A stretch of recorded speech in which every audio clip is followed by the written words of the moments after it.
My coverage of Computex 2019 is sponsored by Techware, providing quality computer and gaming products. Let's take a break from the actual keyboards and look at some key switches. There were a couple of key switch manufacturers at Computex, including Gateron, Altemu and some others, although Cherry wasn't there, so that left Kailh with the standout booth. Kailh probably have the largest range for mechanical keyboard key switches and the most variation, and a lot of the keyboard switches is because of their work with novel keys. Let's start off with the box series. These were the original four. They're supposed to be more dust and water resistant, as the internals are housed within a box as the name suggests, as well as having a closed top housing and the shape of the stem. And they've given these an 80 million cycle lifetime because of that. But the standout with these are the clickies, because they use a click bar rather than a click jacket that is seen in Cherry MX key switches. So the click is much more crisp and sharp and just more satisfying in my opinion, as click jackets can be a little rattly. However, there are now 2 clicks rather than 1. They then added a bunch more variations of the box key switches with different weights, with the springs, different shape sliders, and also different click bar thicknesses for the clickies.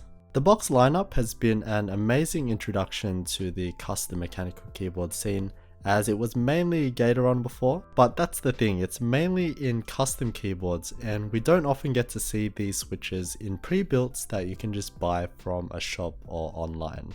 The Speed series is much like the box series but without the resistant properties, and as the name suggests, the total travel distance and actuation distance is slightly shorter, much like the Cherry MX Speed switches.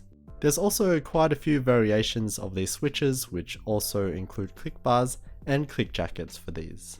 The traditional series is basically just MX clones, so nothing special about those.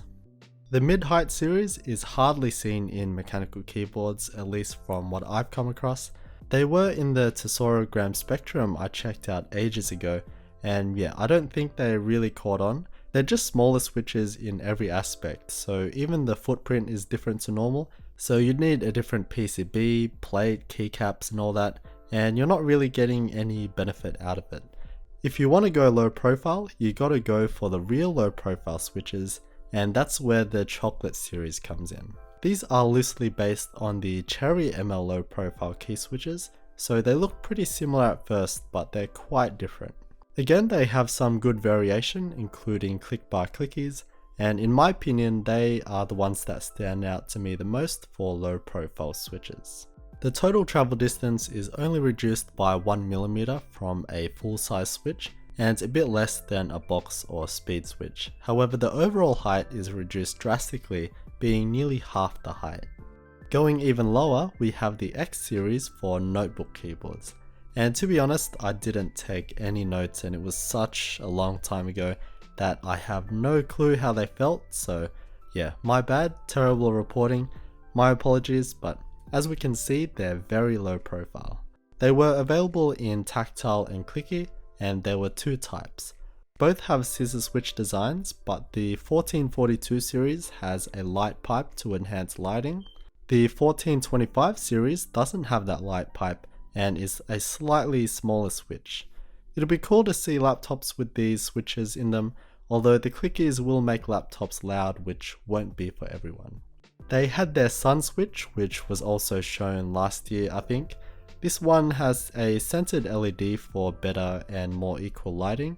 This is done by having the LED in the center of the base and having the spring go around that. And then you have a clear housing and stem, and you end up with the sun switch. But again, its problem is that you have to accommodate for it on the PCB, so adoption is low and we don't really ever get to see them on keyboards as of now. Kailh have been such a great competitor and alternative in the keyboard switch market. They have such great variety, providing a whole lot of different switches with variations of their clickies, tactiles and linear switches in each series. It's just a shame that we don't see enough of them in pre-built keyboards. Cherry have such a firm hold still and they have that rock solid name, and I have nothing against Cherry at all, but it's obvious that Kailh's lineup provides way more choice and I can easily say that there's some much better choices as well. And then like all the budget mechs go towards our Temu, which are very similar to Cherry MX, so they all end up feeling pretty much the same, leaving Kailh and Gatoron kind of to the side, even though these two are probably the guys on top in my opinion. But yeah, happy to see them at Computex. There's only so much you can do with keyswitches, so I'm looking forward to seeing what they come up with in the future. Big thanks again to Techware for supporting my coverage of Computex 2019. More stuff to come, so stay tuned.